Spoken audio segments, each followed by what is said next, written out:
Hello guys, welcome to I hope आप सभी का प्रिपरेशन बहुत ही बढ़िया चल रहा है। ठीक है, आईबीपीएस का नोटिफिकेशन रिलीज होने के बाद कुछ चीजें बहुत ज्यादा चर्चा में है। इनमें से फर्स्ट जो है कि सर, नोटिफिकेशन में मेंशन है कि आईबीपीएस का जो एग्जाम पैटर्न होगा इस बार चेंज होने का चांसेस है। तो ये बच्चों का माइंड में चल रहा है कि सर, आईबीपीएस का अगर नोटिफिकेशन में आईबीपीएस का अगर एग्जाम पैटर्न चेंज होता है तो क्या क्या चेंजेस होगा।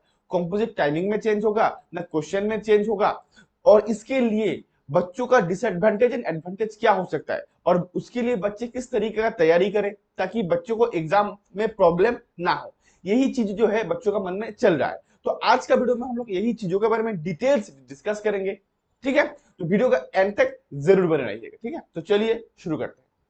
अभी देखिए, हर साल जो हमें एग्जाम देखने को मिलता है वो इनमें से होता है, एक होता है आईबीपीएस, एक होता है आईबीपीएस आरआरबी, एंड जो तीसरा होता है वो होता है एसबीआई। ठीक है, देखिए आईबीपीएस और एसबीआई का अगर बात बोलूं, दोनों का एग्जाम पैटर्न सेम होता है। डिफिकल्टी का लेवल का मैं बात नहीं कर रहा हूं, एग्जाम पैटर्न का बात कर रहा हूं। एग्जाम पैटर्न दोनों का सेम होता है। ठीक है, इनमें क्या होता है, अगर मैं पीओ या क्लर्क कोई भी चीजों का बात बोलूं, प्री का अगर मैं बात बोलता हूं, प्री में 3 सेक्शन होता है। 3 सेक्शन मिला के आपको 60 मिनट्स मिलता है कि नहीं। 3 सेक्शन में टोटल 100 क्वेश्चन होता है। इंग्लिश में 30 और क्वांट एंड रीजनिंग में 35 एंड हर सेक्शन को डील करने के लिए आपको 20 मिनट्स दिया जाता है। हालांकि ये भी पहले एक कॉम्पोजिट टाइम ही था, कुछ साल पहले इसको चेंज करके अभी सेक्शन वाइज टाइमिंग दिया गया है, लेकिन वो अभी तक वो चीजें आरआरबी में इंप्लीमेंट नहीं हुआ था। और इस बार का जो नोटिफिकेशन है इसमें क्लियरली मेंशन है एग्जाम पैटर्न जो है उसमें चेंजेस आ सकता है। अभी अगर चेंजेस आता है तो वो किस तरीके का एग्जाम पैटर्न होगा और उसमें बच्चों का एडवांटेज होगा या डिसएडवांटेज होगा, इस बारे में बात करते हैं। ठीक है, अभी देखिए, अभी अगर मैं एट प्रेजेंट आरआरबी का एग्जाम पैटर्न का बात करता हूं तो एग्जाम पैटर्न में आपको 2 सेक्शन देखने को मिलता है। इंग्लिश यहाँ पे नहीं होता है। ठीक है, इंग्लिश यहाँ पे नहीं होता है, यहाँ पे होता है क्वांट एंड रीजनिंग होता है। ये दोनों मिला के ईच सेक्शन में 40 क्वेश्चन होता है। ठीक है, एंड दोनों मिला के जो टाइम दिया जाता है वो कंपोजिट टाइम आपको 45 मिनट्स आपको दिया जाता है। अभी अगर देखिए एग्जाम पैटर्न में चेंजेस होता है तो आपको दो चीजें देखने को मिल सकता है। फर्स्ट, या तो वो लोग जो चल रहा है उसी को ही कंटिन्यू करके जो सेक्शनल टाइमिंग है वो इक्वली डिस्ट्रीब्यूट कर दे। That means quant and reasoning में जो 40 क्वेश्चन है वो 40 क्वेश्चन ही रखे, एंड जो 45 मिनट्स है इसको इक्वली डिस्ट्रीब्यूट करके 22.5 एंड 22.5 ये कर दे। फर्स्ट ये हो सकता है। दूसरा, अदर जो एग्जामिनेशन होते हैं लाइक आईबीपीएस हो गया एंड एसबीआई हो गया, तो इनका जो एग्जाम पैटर्न है 35 question each section, 35 question each section, and each section को डील करने के लिए 20 मिनट्स ये भी हो सकता है। क्योंकि नोटिफिकेशन में ये चीजें मेंशन नहीं है कि कौन सा एग्जाम पैटर्न फॉलो करेगा। तो अभी आप लोगों को करना क्या है, ये आप लोगों को एडवांटेज है या डिसएडवांटेज, इस बारे में बात करते हैं। देखिए, इस बारे में अगर मैं फर्स्ट में बात बोलूं, जो एडवांटेज होगा वो चीजें तो है। अभी एडवांटेजेस में क्या होगा कि देखिए, अभी अदर एग्जाम का अगर बात कर रहा हूं तो 20 मिनट्स ये देने का कारण से क्या होता है, एक बच्चे 20 मिनट्स ही दे पाता है एक सेक्शन में। इवन दो उसे पता है कि अगर मैं और 2 मिनट में दूंगा तो मेरा क्या होगा, मैं और 5 क्वेश्चन बना सकता हूं, लेकिन स्टिल वो नहीं दे पाता है। तो यही दो, इसी के कारण उस बच्चे क्या होता है कि 5 क्वेश्चन क्या होता है, कमती हो जाता है अटेम्प्ट से, जिसके कारण से उसका नंबर कमती भी आता है। कभी कभी इसी के लिए उनका कट ऑफ भी 0.5 0.25 से रह जाता है। ये एक बहुत बड़ा चीज होता है। तो इसमें क्या हुआ कि अगर ये कॉम्पोजिट टाइम कर देता है तो जो बच्चे का मान लीजिए क्वांट अच्छा है, वो मान लीजिए क्वांट में थोड़ा सा ज्यादा 25 मिनट्स देता है या और भी ज्यादा देता होगा, तो उनको क्वांट में अभी काम टाइम उतना ही देना पड़ेगा। जो बच्चे क्वांट में प्रॉब्लम है वो जितना टाइम देगा, जो बच्चा क्वांट में स्ट्रांग है उसको भी उतना ही टाइम देना पड़ेगा, वो एक्स्ट्रा टाइम नहीं दे पाएगा। इसके लिए क्या होगा कि एक फेयर कंपटीशन होगा। ठीक है, फर्स्ट थिंग। सेकेंड थिंग क्या है, देखिए रीजनिंग का अगर मैं बात बोलूं, सेम टू सेम चीज है रीजनिंग। अब जिन बच्चों का रीजनिंग स्ट्रांग है वो तो रीजनिंग में ज्यादा टाइम देगा, ऑब्वियस ही बात है। तो उन बच्चों का भी क्या है कि रीजनिंग में उतना ही टाइम देना पड़ेगा, ठीक है।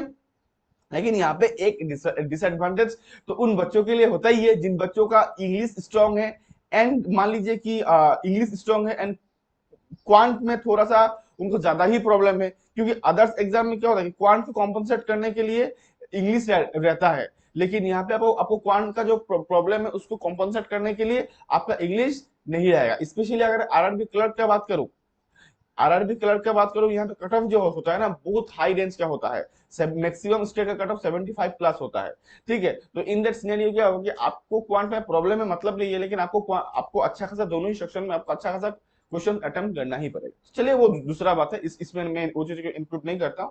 तो फर्स्ट एडवांटेज तो ये हो गया कि आपको जितना आता है उस टाइम पीरियड में आपको उतना ही करना पड़ेगा, ठीक है। उसके लिए क्या होगा, कहीं ना कहीं फेयर होगा।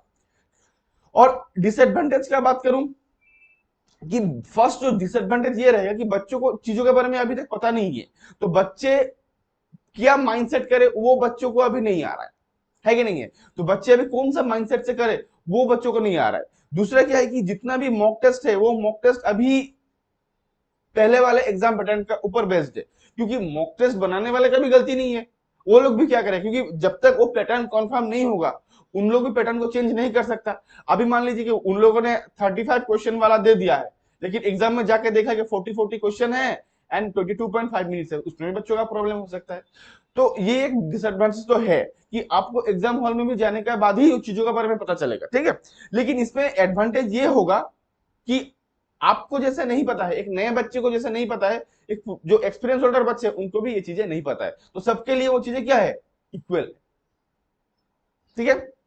तो उसके बाद अभी बच्चों को क्या करना चाहिए, क्या करने से बच्चे उस हिसाब से बच्चे खुद को रेडी कर पाएंगे, उसके लिए मैं आपको बोलूंगा देखिए, आप पुराने वाले एग्जाम पैटर्न पे ही क्वेश्चन अटेम्प्ट कीजिए, ठीक है। लेकिन लेकिन एक बात आप याद रखिए कि आपका जो टाइमिंग होना चाहिए वो कांस्टेंट होना चाहिए, एक सेम टू सेम टाइम होना चाहिए। मींस आप 22.5 से एक सेकेंड भी ज्यादा ना दे खुद को।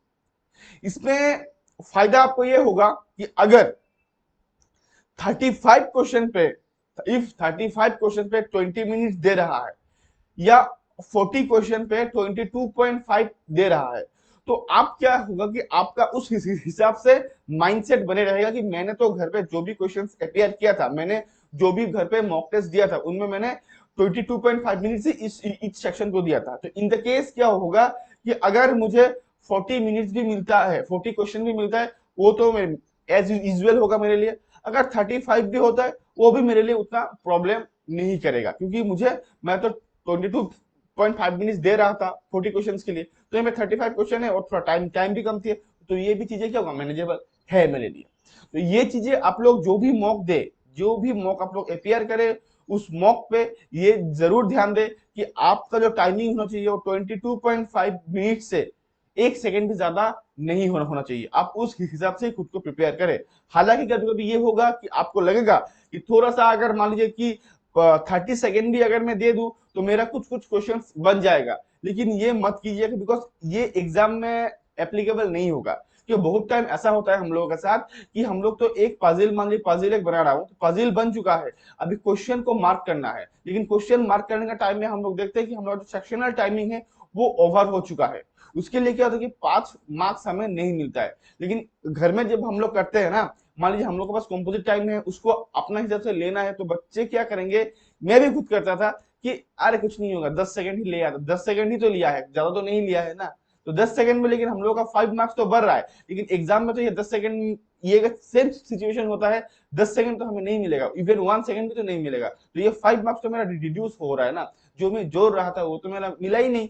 तो बात वही है कि हम घर में जो चीजों को देते हैं ना वो अपना हिसाब से खुद को क्या करते हैं, समझा लेते हैं, लेकिन एग्जाम में वही चीजें क्या होता है, एप्लीकेबल नहीं होता है। इवन जब सेक्शन वाइज हम लोग दूसरा एग्जाम जो होता है ना, आईबीपीएस आरआरबी, सॉरी आईबीपीएस का एसबीआई का, उसमें भी क्या होता है, जो सेक्शनल टाइमिंग होता है, इसमें बहुत सारे बच्चे क्या करते हैं कि मॉक को पॉज करके वो क्वेश्चन को अटेम्प्ट कर लेते हैं। तो उनका सोचना ही है कि मैंने तो 10 से 15 सेकंड ही लिया है, 10 से 15 सेकंड तो एग्जाम में मैनेज हो जाएगा, लेकिन वो चीजें मैनेज नहीं होगा। ठीक है, वो चीजें मैनेज नहीं होता है, आपको वो चीजों को ऐसा नहीं करना है, वो आपके लिए क्या होगा, गलत होगा, वो मत कीजिएगा। ठीक है, तो मैं आपको ये सजेस्ट करूंगा, जो भी टाइम आपको मेंशन है, जो भी टाइम आपको मिल रहा है आपका अकॉर्डिंगली वही टाइम आप दीजिए। मैं आप लोगों को यही चीज सजेस्ट करूंगा कि ज्यादा टाइम मत दिया कीजिए। आप लोगों का जो भी 25 25-20 हो या 20-25 हो या उससे ज्यादा भी अगर आप टाइम देने का सोच रहे थे एक सेशन में, आप मत दीजिए।